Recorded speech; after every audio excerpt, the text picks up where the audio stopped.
My fiancé announced, "My family issues are none of your business. Don't ask again." I initially dismissed it as pre-wedding nerves, but my background and risk assessment twitched. He believed his silence would ensure my compliance, forgetting that I read data for a living. Every gap reveals a trace. By the time he realized I had quietly rewritten the rules, the engagement ring on my finger was no longer a promise.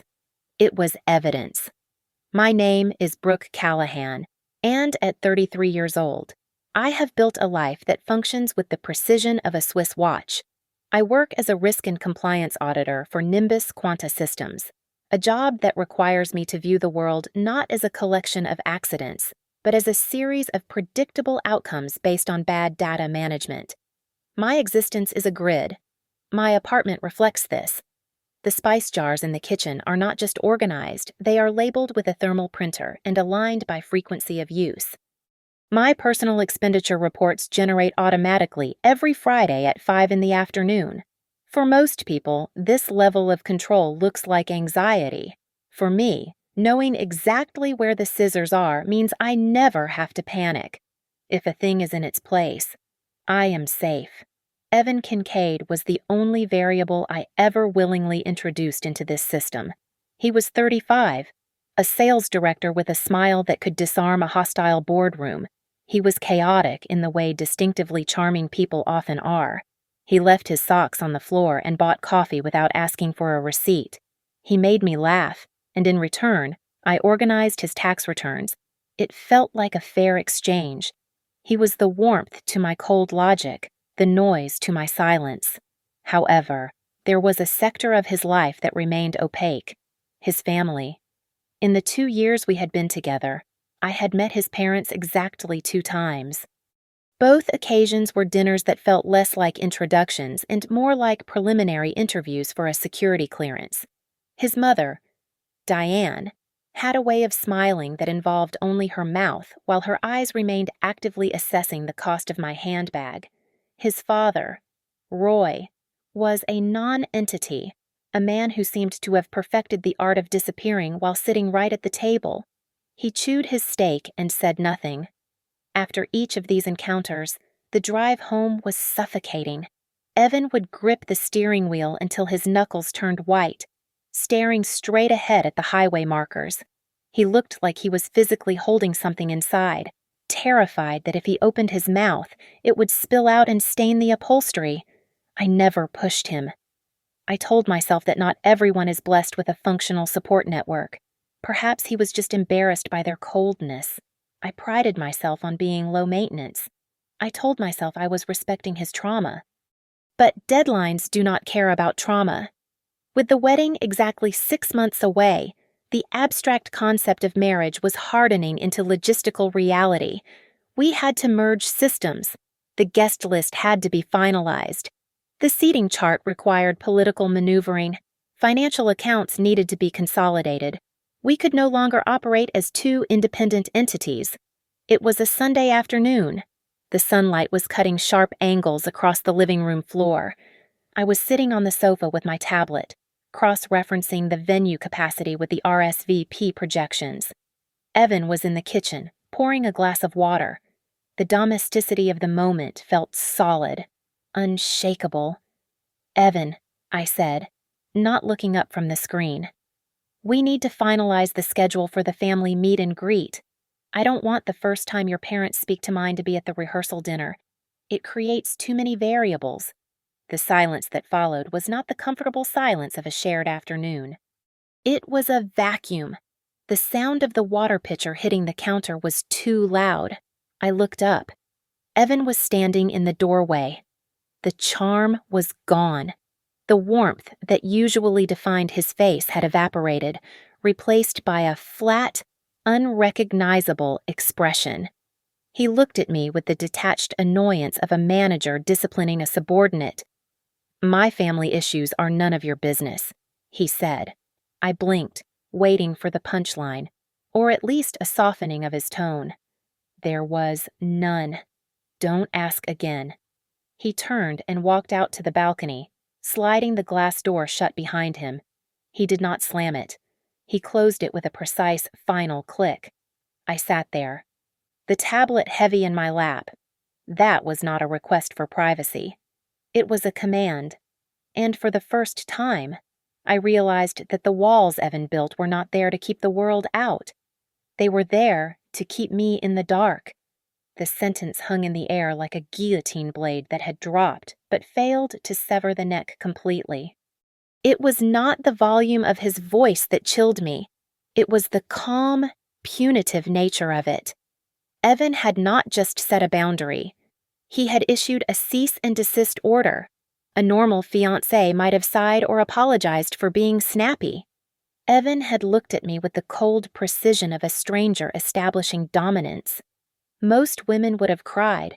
Most women would have started a fight, demanding to know why their future husband was shutting them out. But I did not cry. My heart rate spiked. Certainly. But my brain did what it had been trained to do at Nimbus Quanta Systems. I rebooted into safe mode. When a system throws a critical error, you do not hit the machine. You read the error logs. You look for the root cause. In risk assessment, an overreaction is never just an overreaction. It is a diversion. If you put a 10-foot electric fence around a shed, it is because there is something inside the shed that is worth more than the fence. Evan was not protecting his trauma. He was protecting a payload. I nodded slowly, picked up my tablet, and deleted the draft email I had been writing to his mother regarding the flower arrangements. "Okay," I said. My voice was level. "I understand." Over the next 2 weeks, I executed a new protocol. I called it malicious compliance. I stopped asking about the guest list. I stopped trying to coordinate the rehearsal dinner. I ceased all polite text messages to Diane. If his family was a black box, I would treat it like radioactive material. I would not touch it. Simultaneously, I quietly began to fortify my own perimeter. I sat at my computer one evening while Evan was in the shower and logged into my primary savings account. I initiated a wire transfer of $30,000, about 40% of my personal savings, to a high-yield savings account at a credit union I had never mentioned to Evan. I did not hide the transaction, but I did not announce it. Then, I subscribed to a premium credit monitoring service that offered real-time alerts. If anyone tried to run a hard inquiry on my Social Security number, I would know within seconds. Evan began to notice the shift. He was a salesman. He was used to chasing. But he was also used to being the center of gravity. He wanted privacy, but he also wanted my attention. He wanted to close the door, but he expected me to keep knocking. One Tuesday evening, while we were eating takeout, he slammed his fork down. "You've been acting weird," he said. "You're distant. You haven't asked me a single thing about the wedding planning in days." I looked up from my salad, keeping my face perfectly neutral. "I am just respecting the boundary you set. Evan, you said your family issues were none of my business. Since the wedding involves your family, I thought it best to let you handle that side of things so I don't overstep." He opened his mouth to argue, but then closed it. He was trapped. He could not demand I get involved without dismantling the wall he had built. "That's not what I meant," he muttered, picking up his fork again. "You're taking it too literally. I take everything literally." I replied, "That is why you hired me to do your taxes." He did not answer, but the tension in his shoulders remained. He looked like a man who realized the dog he kicked had stopped wagging its tail, but he could not figure out if it was going to bite. The confirmation that I was right to be paranoid came 4 nights later. It was 2 a.m. I woke up because the other side of the bed was cold. I saw the glow of a cigarette tip on the balcony. Evan had quit smoking 3 years ago. I crept to the living room door, pressing my ear against the glass. The city noise below was a low hum, allowing his voice to cut through the night air. He was speaking low, but the urgency in his tone was unmistakable. "I know. Mom, I know the timeline," he whispered. "Not until after the wedding. We can't do it now." I held my breath. My hands were trembling, not from fear, but from the adrenaline of data acquisition. "She is smart," Evan said, and the way he said it made my stomach turn. It was not a compliment. It was a threat assessment. If we push too hard, she'll walk. No, I'll get it. I promise. Just hold off. I retreated to the bedroom before he could turn around. I lay in the dark, staring at the ceiling fan. The phrase "I will get it" replayed in my mind on an endless loop. He was not talking about getting a gift or a venue. You do not use that tone for logistics. You use that tone for acquisition. He was not waiting for our wedding night because he loved me. He was waiting for the wedding certificate because it was a legal gateway. I looked at the engagement ring on the nightstand. It sparkled in the moonlight, cold and hard. It was no longer a piece of jewelry. It was a retainer fee for a contract I had not yet read. The next morning, I did not confront Evan. I did not scream. I opened a spreadsheet. To the untrained eye, our joint finances looked healthy. We paid our bills on time. We contributed to our 401(k)s. But fraud is rarely a single explosion. It is usually a series of small leaks. I exported the raw transaction data from the last 6 months into a CSV file and began to filter. I found the anomaly in column D. It started small. Withdrawals of $60, $80, sometimes $100. They always happened on Friday evenings or Saturday mornings. I cross-referenced the ATM IDs with geolocation data. These were not machines near our apartment in the city, nor were they near Evan's office downtown. They were all located at a gas station and a convenience store in the exact suburban zip code where his parents lived. My stomach tightened, but I kept clicking. Then I saw it. A cash advance of $500 from our joint credit card 3 weeks ago. I stared at the screen. Nobody with a credit score over 700 uses a cash advance unless they are desperate. The interest rate was nearly 29% immediately. This was not just poor money management. This was financial bleeding. I logged into my credit monitoring service. The dashboard loaded, and a red flag appeared instantly. There was a hard inquiry from a lending institution I did not recognize, dated 4 days ago. It was for a personal loan of $15,000. The application type was listed as joint. I had never applied for this loan. I picked up my phone and dialed the customer service number on the back of my credit card. My voice was steady, but my hand was gripping the desk so hard my knuckles were white.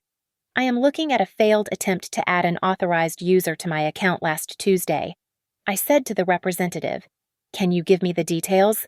"1 moment. Ma'am," the operator said. After a pause, she returned, "Yes." We received a request to add a user with the last name Kincaid. However, the caller failed the security verification. They could not answer the question regarding your first pet's name. Did they try again? 3 times, the operator said. We locked the request after the 3rd failure. I hung up. I did not cry. I created a new folder on my encrypted hard drive and named it Evidence in all caps. I took screenshots of the ATM logs. I downloaded the credit report. I saved the chat transcript with the bank. I was no longer a fiancé planning a wedding. I was an auditor building a case file. That afternoon, I met my sister, Morgan, at a coffee shop 3 towns over. Morgan is a social worker who deals with foster care placement. She has seen the worst of human nature, and she knows that love often masks parasitism. I slid the tablet across the table. Morgan scrolled through the screenshots, her expression darkening with every swipe. "This is not just him slipping his mom some grocery money." "Brooke," Morgan said, her voice low. "A cash advance. A joint loan application without your signature. This is identity theft. If you marry him, his debt becomes your marital burden." "He thinks he is helping them," I said, trying to rationalize the irrational. "No." Morgan corrected me sharply. "He is stealing from you to pay them. That is not help. That is tribute." 2 days later, I sat in the office of Celeste Ward. Celeste was a family law attorney known for her brutality in asset division cases. She did not offer me tissues.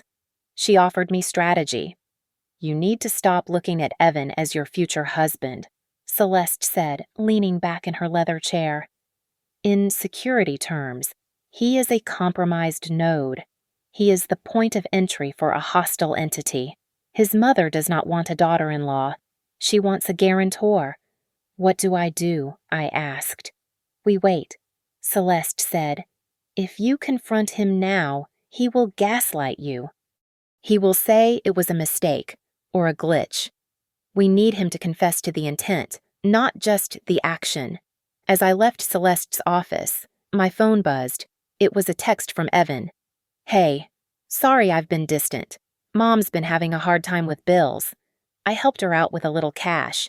I should have told you. Love you. I stared at the screen. It was a partial confession, designed to make me feel guilty for suspecting him. He admitted to the cash withdrawals, but he said nothing about the $15,000 loan application he tried to take out in my name. He was testing the waters. He thought he had covered his tracks. I typed back. Thanks for telling me. We can talk later. I slipped the phone into my pocket. He thought the silence was forgiveness. He did not know that I was just waiting for him to make the next mistake. The vibration of my phone on the granite countertop sounded like a warning buzzer. It was a text from a number I did not recognize.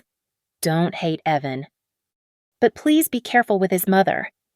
Can we meet alone? My instinct was to block the number, but my curiosity, my professional need to close the loop, forced me to reply.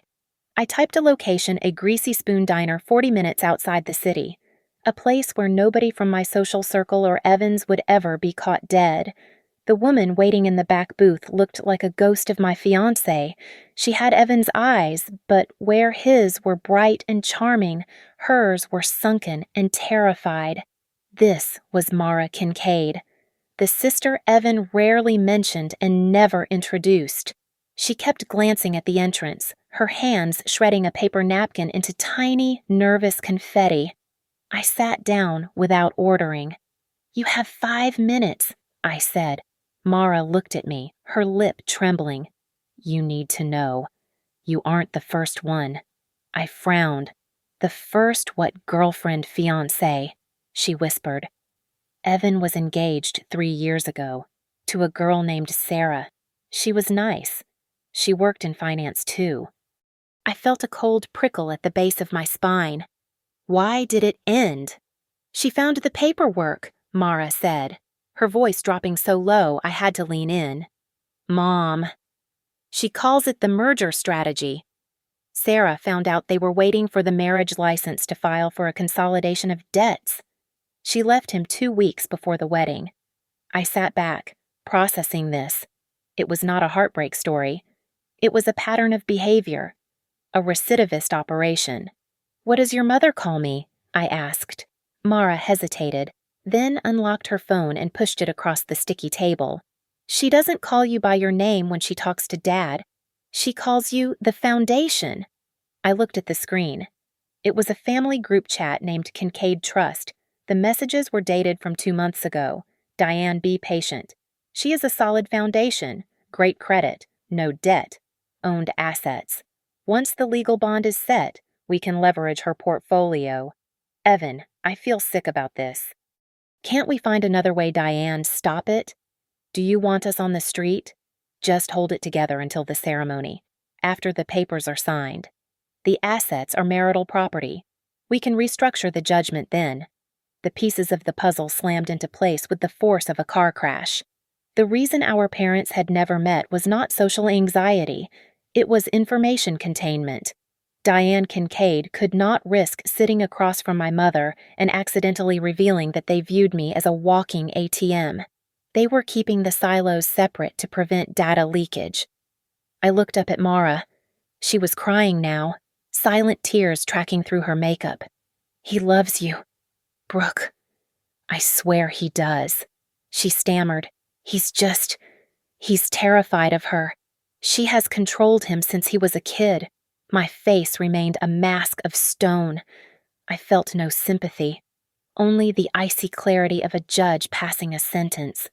Fear is not a valid reason to turn me into a life raft, I said. I reached into my bag and pulled out a flash drive I kept for work. I need you to export that chat log, I commanded. I need the metadata, timestamps, sender IDs, everything. If you don't give it to me, I will assume you are part of the conspiracy to defraud me. Mara nodded frantically. I'll send it. I couldn't watch it happen again. She scrolled down to the bottom of the chat history. My eyes caught a date mentioned in a message from Roy, Evan's father. Roy. The hearing is set for the 20th. We need the solution in place by then. The 20th. My wedding was scheduled for the 18th. They were not just looking for a bailout. They were racing against a court-ordered deadline. The wedding wasn't a celebration. It was the closing date for a business deal I didn't know I had signed. Celeste Ward looked at me over the rim of her glasses, her expression severe. We do not bait the trap with illegal intent. Brooke, she said, her voice dry. We do not coerce, we do not blackmail. We simply create a set of circumstances where their natural behavior triggers a documented consequence. We let them show us who they are. I understood. In my line of work, we called this penetration testing. You do not break the system. You test the locks to see if the user has left the back door open. I initiated the sequence that evening. I sent a text to Evan. It was carefully crafted to sound resigned. The words of a woman tired of fighting. I've been thinking. I want to fix this. Maybe we should look at our finances together. Really combine them like you wanted. Let's start fresh. The response came in less than 30 seconds. Yes, oh my God, Brooke, thank you. I promise, this is the right move. We are a team. The speed of his reply was not indicative of relief or affection. It was the frantic reaction of a man watching a countdown clock. He did not care about the sentiment. He cared about the access. That night, I opened a new high-yield savings account at a regional bank. I named the account Wedding Home Fund. I transferred $15,000 into it, enough to be tempting, enough to solve a short-term crisis, but not enough to ruin me if things went wrong. Then came the vulnerability implementation. I sent an email to Evan with the subject line Assets for Mortgage Review. In the body, I included a screenshot of the new account summary, clearly displaying the bank's name, the routing number, and the last 4 digits of the account number. I just opened this to show the broker we have liquidity. I wrote, I haven't set up your login yet, but here is where the down payment is sitting. It was a lie. Of course, I had set up the login, and I had set the security protocols with the precision of a spider weaving a web. For the password recovery security question, I did not choose something obscure. I chose, what was the name of your first elementary school? It was a question Evan knew. It was also a question Diane Kincaid would know. Finally, I enabled 2-factor authentication, linking it solely to my personal cell phone. Then I installed a keystroke logger on my laptop and set up a remote access monitor on the bank account's login page. This was a honeypot. I was leaving a wallet on the sidewalk, but the wallet was glued to the pavement and surrounded by cameras. I waited. The system alert woke me up at 11:40 at night. My phone buzzed on the nightstand. I picked it up and watched the screen in the dark. A notification from the bank app was glowing. Verification code 894402. Do not share this code. Someone was trying to reset the password. I sat up and opened my laptop. I pulled up the access logs. Time 11:41 p.m. Action password. Reset requested. Security question answered correctly. IP address 192.168.1.45. External trace suburb of Oak Haven. Oak Haven was where the Kincaids lived. They had taken the bait. They saw the account details in the email I sent Evan. They went to the bank's website. They clicked Forgot Password. They answered the security question because a mother knows where her son went to kindergarten. And now, they were staring at a screen asking for a 6-digit code that was currently displaying on my phone. I did not authorize the login. Instead, I took a screenshot of the log, the IP trace, and the timestamp. I saved it to the evidence folder. I felt a strange sense of calm wash over me. For weeks, I had been losing sleep over variables and unknowns, but data is binary. It is either a 0 or a 1. It is either true or false. They had tried to break into my account less than 4 hours after I mentioned the money. The ambiguity was gone. I closed the laptop, pulled the duvet up to my chin, and for the first time in months, I fell into a deep, dreamless sleep. I had them. The conference room in Celeste Ward's office was cold, smelling faintly of lemon polish and expensive coffee. I sat on one side of the mahogany table, my hands folded on top of a thick manila folder. I was not a fiancé today. I was an auditor conducting a final review before issuing a failing grade. When Evan walked in, he looked like he had not slept in 48 hours. His shirt was wrinkled, and there were dark circles under his eyes. He did not sit down immediately. He stood by the door, looking at me with a mixture of desperation and fear. "Brooke, please," he started, his voice cracking. "I will pay it back. Every cent. I will sign whatever prenup you want. Just don't cancel the wedding. We can fix this." I did not answer. I nodded to Celeste. Celeste slid a single sheet of paper across the polished wood. It was the log of the ATM withdrawals. "Explain the geography." "Mr. Kincaid," Celeste said, her tone conversational but sharp. "Why are you withdrawing cash in Oak Haven 3 times a week while living in the city?" Evan slumped into the chair opposite me. He rubbed his face with his hands. Their accounts were frozen. He muttered, "The bank locked them out. They needed cash for groceries. For gas. I couldn't let them starve." "Noble," Celeste said. She flipped the page. "And this, a hard inquiry for a $15,000 personal loan with Brooke listed as a co-signer. Did you authorize this?" No. Evan looked up, his eyes wide. "I never signed that, I swear." "The application was submitted using the email address linked to your primary account," Celeste noted, tapping the paper. "The confirmation code was sent to your inbox. Are you saying you didn't see it?" Evan opened his mouth, then closed it. He looked trapped. I might have missed the email," he stammered. Celeste did not let up. She pulled out the final piece of evidence, the log from my honeypot operation the night before. "Last night, at 11:41, an attempt was made to reset the password for Brooke's new savings account," Celeste said. "The security question was answered correctly. The IP address traces back to the residential internet service at your parents' address in Oak Haven." "Who tried to access that money?" "Evan, I don't know," he said, but his voice was barely a whisper. Maybe they were hacked." "Nobody hacks a bank account by guessing the name of your elementary school," I said. It was the first time I had spoken. My voice sounded foreign to my own ears, completely devoid of warmth. "Who has your passwords?" "Evan." He looked at me, his eyes pleading for me to stop, to let the lie stand. But I just stared back, waiting. "Mom." He breathed out, the word hanging in the air like smoke. She has my login info. She has had it since college. It is just for convenience, to help me manage paperwork, to manage your paperwork, or to manage your assets," Celeste asked. Evan did not answer. He stared at the table. I took a deep breath. I needed to ask one thing. It was the only data point that still mattered. "Evan," I said softly. He looked up, hope flickering in his eyes. "Do you love me? Or do you need my signature?" I waited. I watched his throat work as he tried to swallow. He wanted to say he loved me. I could see the words forming, but the truth was a heavy weight in the room, pressing down on his chest. He knew that I knew. If he said he loved me now, it would be a lie, and he knew I would catch it. So he said nothing.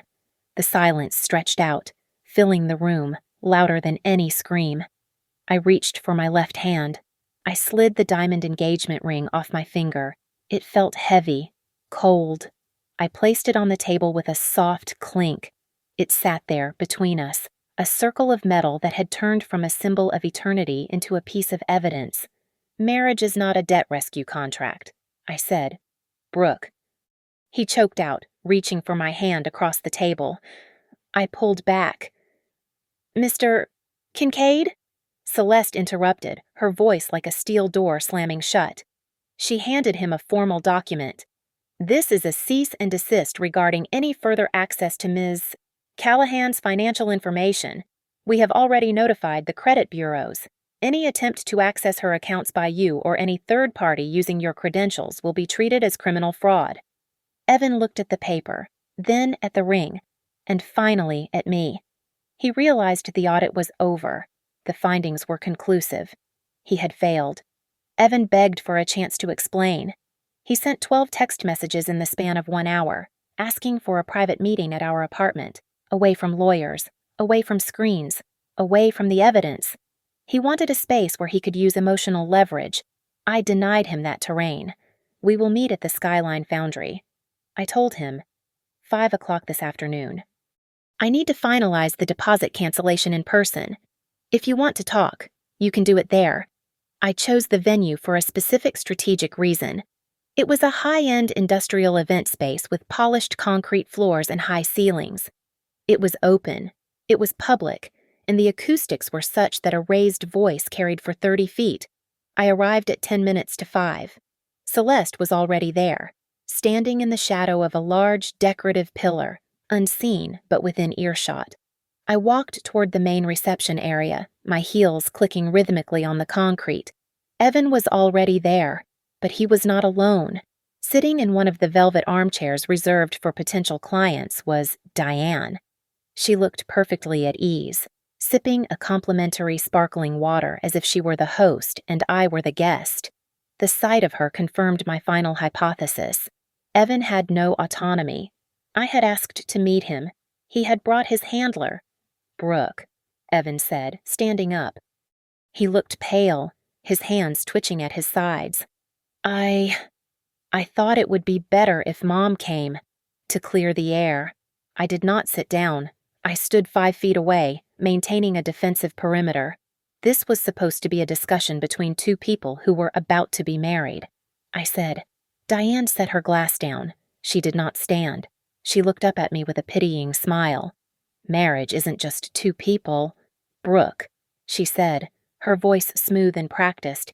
It is the union of families. You seem to have a very transactional view of love.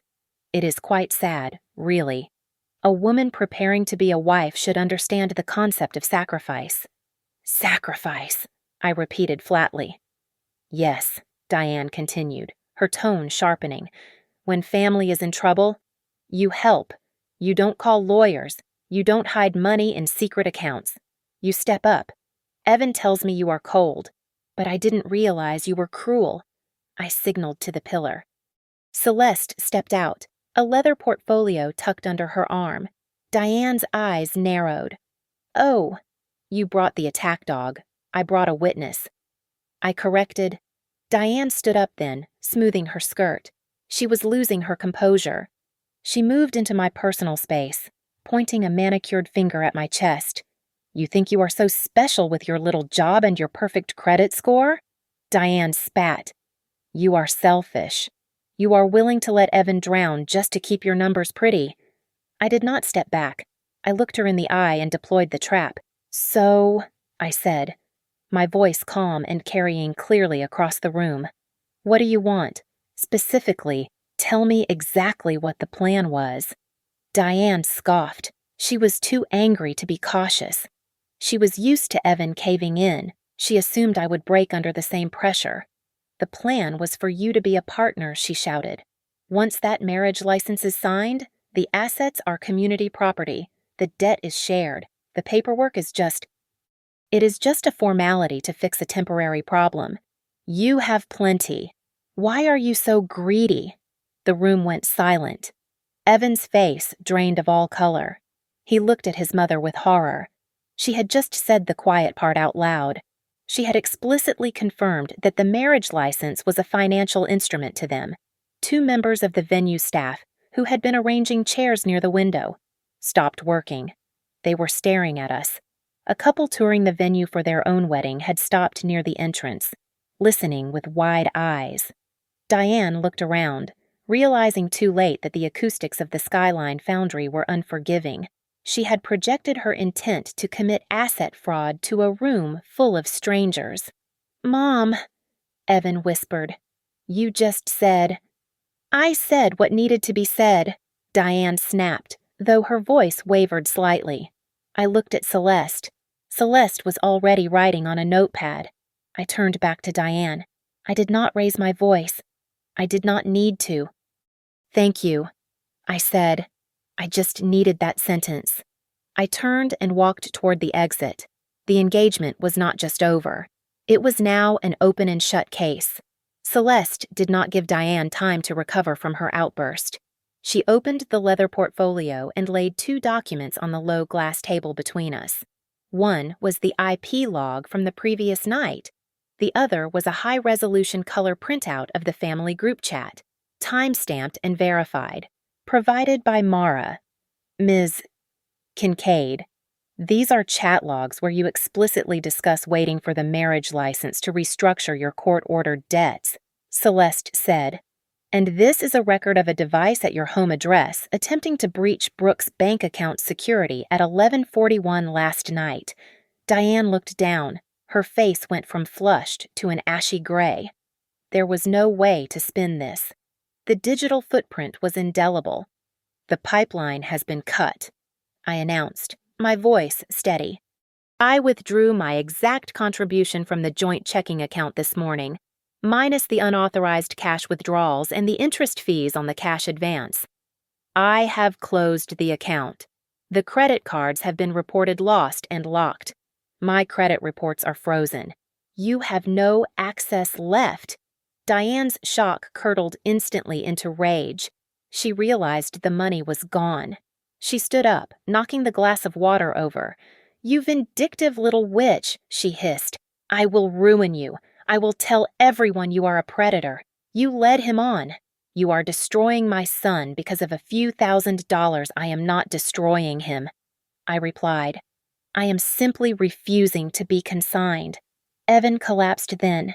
He dropped to his knees on the hard concrete floor, heedless of the spilled water soaking into his trousers. He grabbed the hem of my jacket. Brooke, please, stop, he sobbed. We can fix this. I will cut them off. I will do whatever you say. Just don't leave me like this. I looked down at him. A month ago, this sight would have broken my heart. Now, it just looked pathetic. You told me your family issues were none of my business, I said, quoting his words back to him with surgical precision. You told me not to ask again.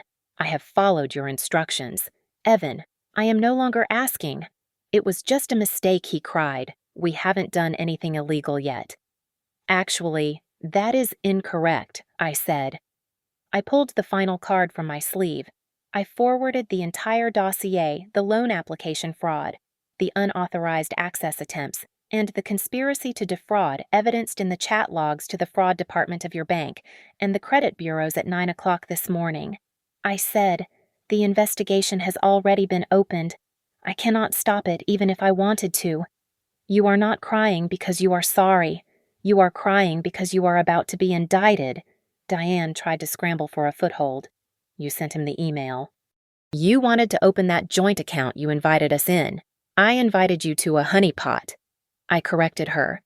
I tossed the printout of the failed password reset onto the wet floor near Evan's knees.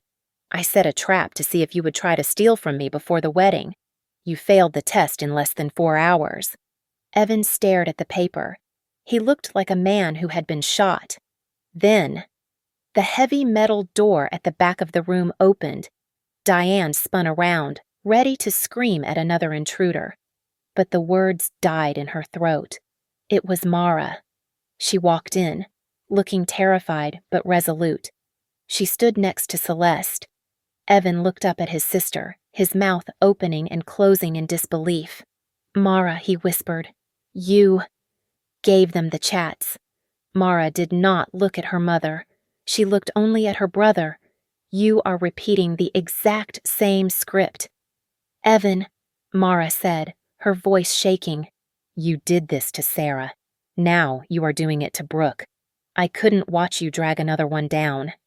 Evan slumped back on his heels. Defeated. The presence of his sister destroyed the last remnant of his denial. He wasn't a victim of circumstance. He was an accomplice to a pattern. I turned to the venue manager, who had been watching from the doorway with wide eyes. "The wedding is canceled," I said. "You will receive a formal notice from my attorney regarding the contract termination." Celeste stepped forward and placed a thick envelope on the glass table. The sound it made against the surface was heavy, final. "Mr. Kincaid, Ms. Kincaid," Celeste said, her voice devoid of any theatricality. "This is a formal notice.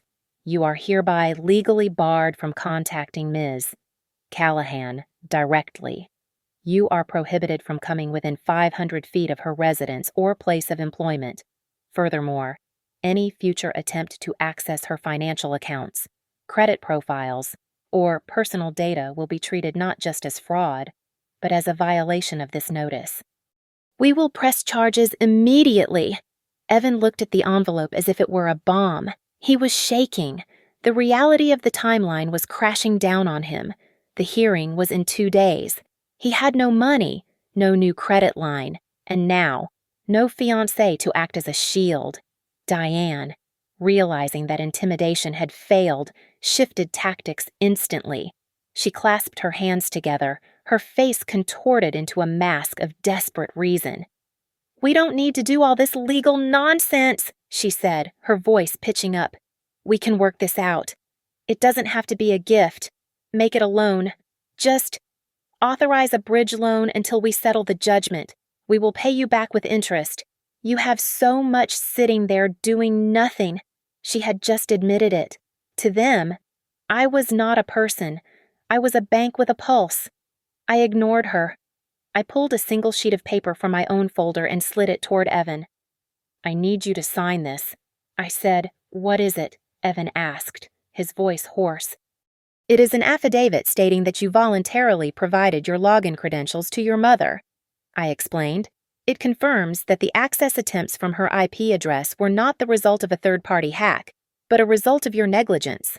Sign it, and I won't press criminal charges against you personally for the attempted breach last night." Evan hesitated.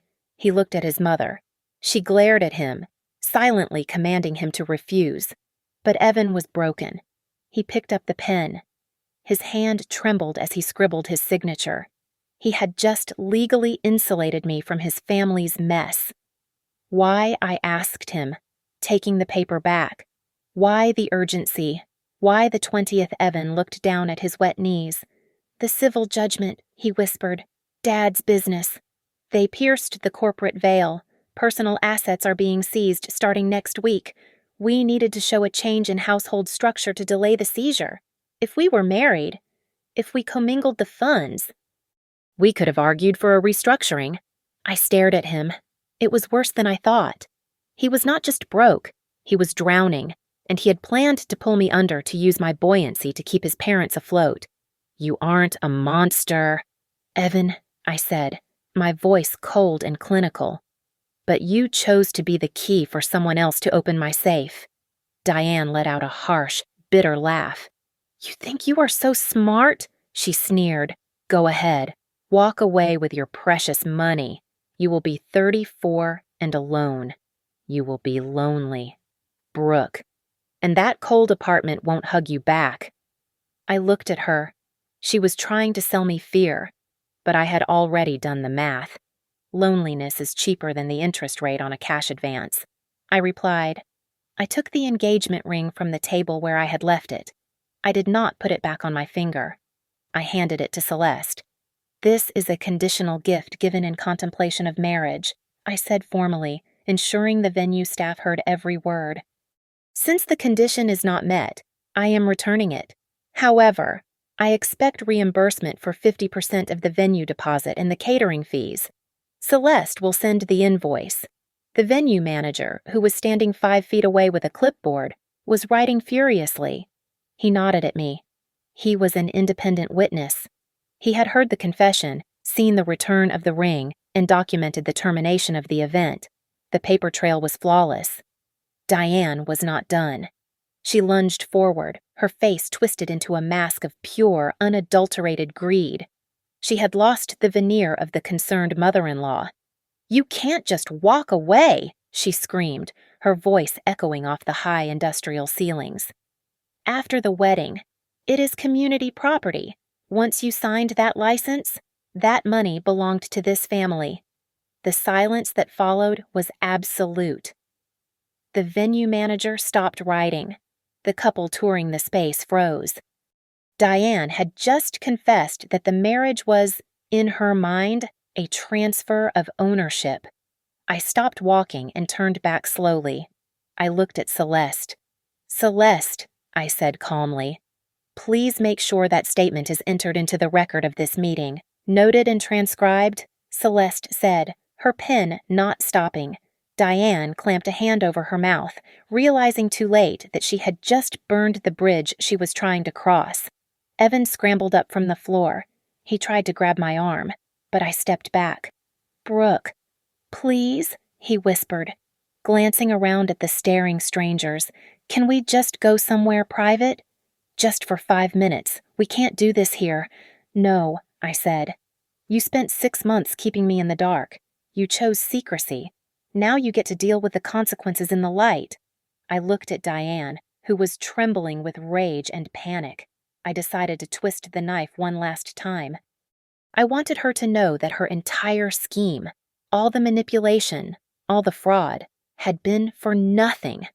"There is one more thing you should know," I said. "You are screaming about community property and marital assets, but you never bothered to ask if I had protected myself."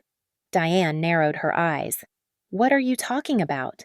3 months ago, when Evan started acting strange, I didn't just start monitoring my credit, I explained. I had Celeste move all my premarital assets, including my investment portfolio and my primary savings, into a protected trust structure. I am merely the beneficiary, not the direct owner. I took a step closer to them. "Even if I had married Evan," I said, my voice dropping to a whisper that cut through the room. "Even if I had signed that license, the marital pot would have been empty. You were trying to rob a vault that had already been cleared out."